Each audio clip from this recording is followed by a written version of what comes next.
જય સ્વામિનારાયણ. આજના દર્શન. જય ગણપતિ દાદા.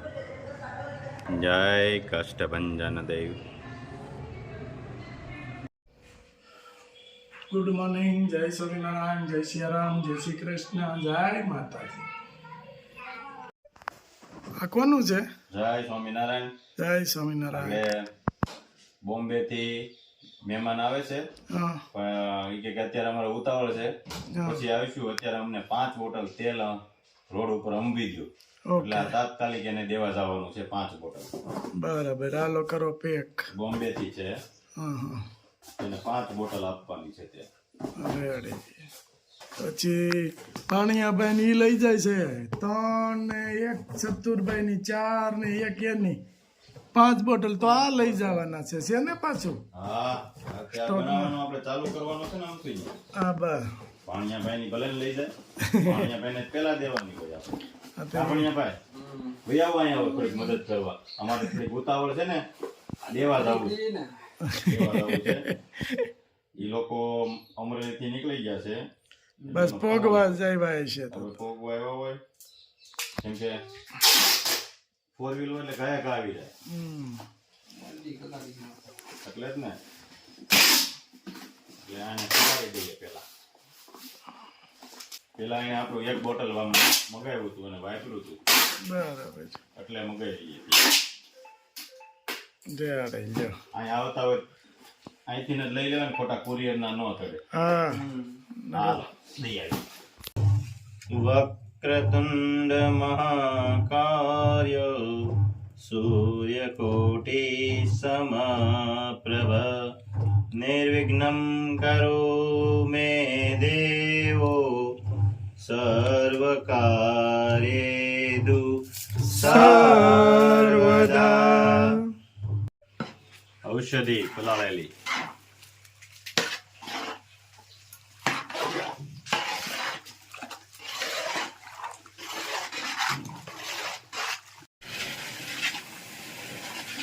ધીમે ધીમે તેલ ઉકળે છે એમ ને? હવ, ધીમે ધીમે ઉકાળવું પડે આને, અને હલાવતું રહેવું પડે આપણે.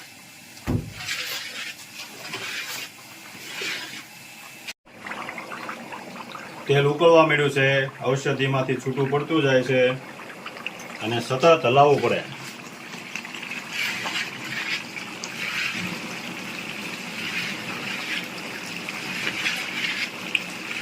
બોલો બોલો. કેમ હવે તબિયત બરાબર નથી? બેસી ગયા? ના, તબિયત બરાબર છે, પણ આમાં રાઉન્ડ પછી રાઉન્ડ આવે. પેલા અત્યારે પહેલો રાઉન્ડ હોય ને એ રાજુભાઈ નો હોય, એન્ડ ઉપર આવે ને એ રાઉન્ડ આપણો હોય. અને હેર ઓઇલ આપણે સખત બનાવવાનું ચાલુ રાખ્યું છે. એ 2 ડબ્બા તેલ આપણે બનાવીએ છીએ, પણ 2 ડબ્બા આપણે એમ થાય કે હવે આ 2 ડબ્બા પછી લગભગ 4-5 દિવસ વહી જાય, પણ 4-5 દિવસ જાતા જ નથી.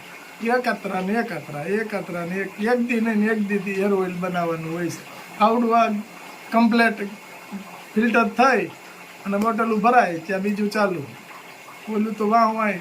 આજે હેર ઓઇલ નામે આપણી પાસે કાંઈ નથી. આ બનશે તો એ પાર્સલ જાય.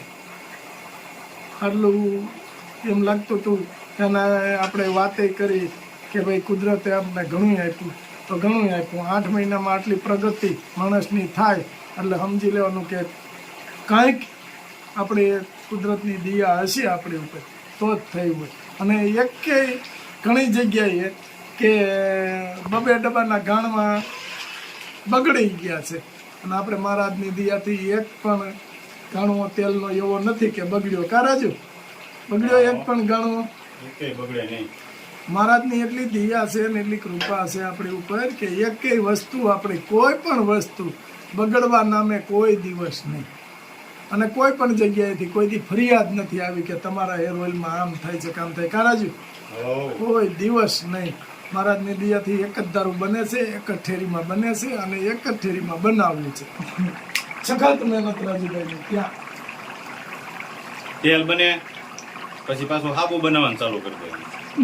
હાબુ બની જાય એટલે સરગવાના પાનનો લઈ આવવાના ને એ કમ્પ્લીટ કરવાનું. એ એક રાખ્યું છે ઘર આપણે કે છાંયે જ આખા મકાનમાં ફૂંકવી દેવાનું ચાય ઉકળવાની હોય. એટલે તો જ ગ્રીન પાવડર થાય એનો. અને અહીંયા તો આપણે હાલે, અહીંયા આપણે રહેવું જ પડે ફરજિયાત. મહારાજે કીધું છે મહેનત કરો, હવે આપવું છે. કેવું આપવું, કેટલું આપવું એ એના હાથમાં છે. આપણે સખત મહેનત કે તમે તમારું કર્મ કરો, ફળ હું આપી. અને કર્મ કર્યા વગરનું ફળ, એ ફળ લાંબો ટાઈમ રહે નહીં. મહારાજે કીધું છે અત્યારે હું લઈ લઉં, ભેગું કરી લઉં, પણ પછી વાહે છોખવાળી જ હોય.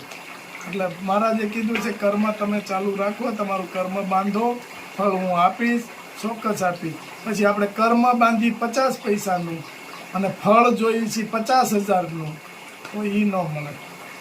એટલે જેવું કર્મ કરો એવું ફળ મળશે. ભગવાને કીધેલું જ છે, ગીતાજીમાં કીધું છે કે તમે કર્મ કરી જાઓ, ફળ હું આપીશ. કેવું દેવું, કેટલું દેવું એને જોવાનું છે, આપણે ક્યાં જોવાનું. આપણે આપણું કર્મ ચાલુ રાખો. સારા કર્મ હોય તો ફળ મળે, નહીંતર ફળ થોડું મળે. ભગવાનને નતું આવું કર્યું ને કે ભગવાનને કોઈ પારાથી આમ તીર મારે અને ભગવાનને વાગે એવું બને? પણ એનું કંઈક કર્મ હશે, એને તો ખબર જ હોય ને મને કે તીર વાગવાનું છે. વાગવાનું છે, એને બધી ખબર હોય. આપને ખબર હોય કે અહીંયા ખાડો છે તો આપણે હું હાલ્યા જઈએ, કેમ સાઈડમાંથી વૈયા જઈએ છીએ? ભગવાનને બધી ખબર હોય, પણ એને કર્મ બધાને ભોગવવા જ પડે. સારા કરો તો સારું ફળ મળે, ખરાબ કરો તો ખરાબ ફળ મળે. બાકી કર્મ તો ભોગવવા જ પડશે, આજે નહીં તો કાલે. આજે આપણે ખરાબ કર્મ કરશું તો એ આપણું ફળ તો એનું મળવાનું જ છે, એ ખરાબ ફળ મળે. તેલ ઉકળતા ઉકળતા આપણે કે ભગવાનને યાદ કરીએ છીએ. દેવાજ પંડિતે વાણીમાં કીધું છે કે કળયુગમાં પાખંડ પૂંજાય છે. સાચી વાત છે, કળયુગની અંદર પાખંડ જ પૂંજાય છે. અને જ્યારે કુરુક્ષેત્રના મેદાનમાં યુદ્ધ ચાલતું હતું ત્યારે ભગવાનને વિરાટ રૂપ ધારણ કર્યું.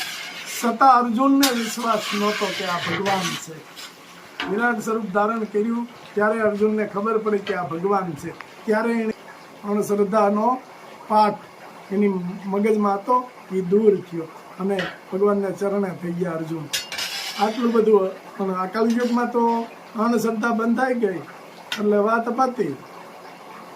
એટલે દેવાજ પંડિતે વાણી જે કીધી છે એ કઈ ખોટી નથી કે કલયુગમાં પાખંડ પૂંજાય છે અને પૂંજાય છે, ચાલુ જ છે અત્યારે.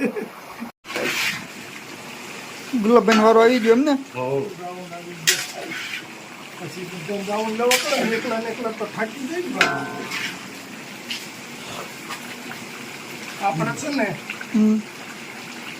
આપણે રાજુભાઈ છે, મોટા રાજુભાઈ છે, નાના રાજુભાઈ છે, એ આપણે માણસને માણસ સમજીએ છીએ.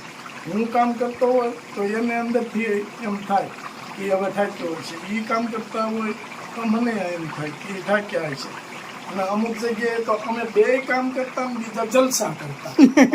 એમ ન કીધું તમે પોરો ખાઈ ગયો, કીધું રાજુ આપને કોઈ દી કે તમે હવે ઘડીક પોરો ખાઈ ગયો. એમ રાતે 12 1 વાગ્યા સુધી કામ ચાલુ હોય, હવે હુઈ જાય અને આપણે કામ કરવું. મને એમ છે કે ઓહો આપણે જિંદગી હવે આવી છે, પણ ભગવાનની એવી મહેરબાની થઈ ને એની વાત જ જવા દે. એટલે આપણે એમ થાય કે કુદરતની ઘેરે દેર છે, અંધેર નથી.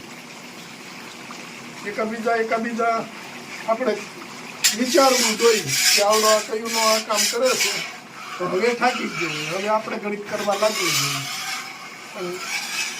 અમે તો જ્યાં કામ કર્યું ત્યાં ચૂહી લેવા દઈશ કે ઢેઢ ઊંધી ચૂહી જોવા.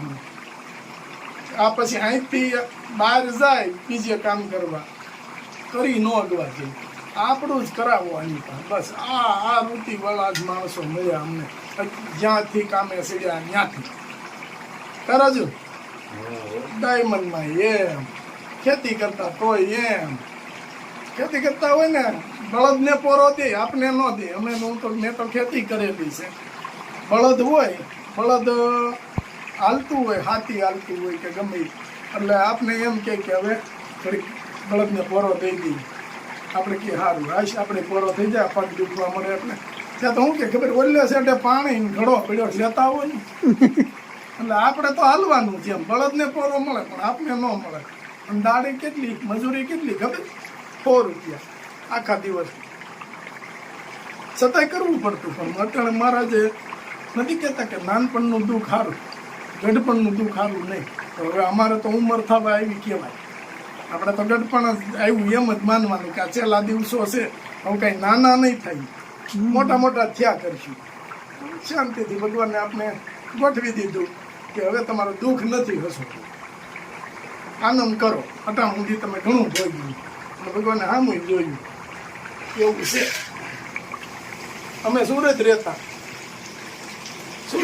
તો અહીંયા મોટા મોટા ડાયમંડમાં ખાતા હોય એટલે એમાં આપણે કામે જઈ સવારમાં ગયા હોય સાંજે આપણે થાક્યા પાક્યા એમ થાય ને કે હવે આપણે કામ બંધ કરી દેવું છે તો આપણે એમ કે કાંઈ એક કામ ફલાણું રિપેર કરતા હો તો આપણે પાછું કહેવાનું પાછું રિપેર કરવાનું બધું એટલે આ બધું શોષણ તો ઘણું બધું છે અને સુરતમાં અમે ગયા ને તો આપણે એવું નથી કહેતા કે હું એટલા રૂમ મટાવતો 5,000માં રૂમ મટાવતો 2,000માં રૂમ મટાવતો અમારો સુરતની અંદર અમારો સમય બહુ ખરાબ હતો એટલામાં રૂમ મટાવવું એટલામાં અમને અહીંથી 5 વસ્તુ આવે એમ નહોતી ગામડે કારણ કે આપણે ત્યાં ખેતી તો હતી નહીં શું મોકલે બે ભાઈઓ કામતા બાની ઓલું હાથલાન છતારાનું એવું કામતા અને એવી રીતે રૂમ હકાવતા એ રૂમ માણમાં હાલતી ને એ ભાઈ 2008ની મંદી કાં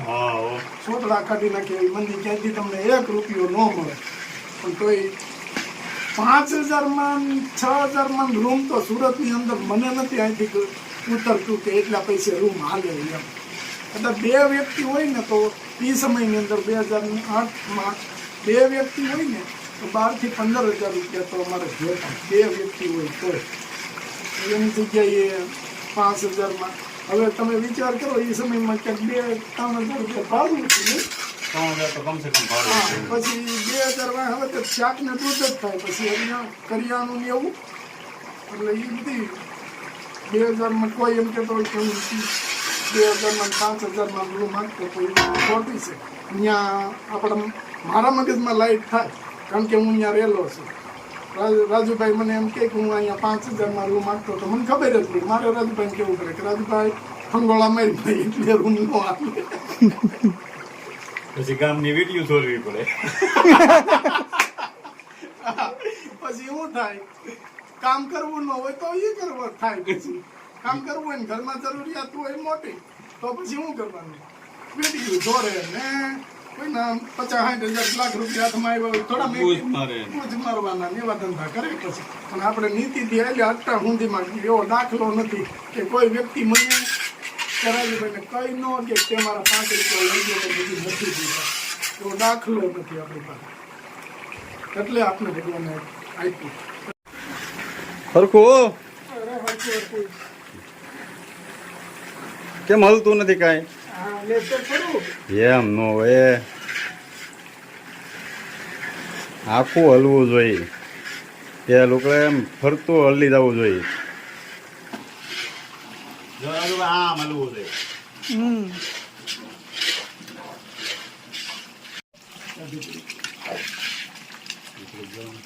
કોપરેલ તેલ ઉપરેલો એર ઓઇલ કમ્પ્લેટ 50 લીટર પૂરું છે આ જબરજસ્ત તો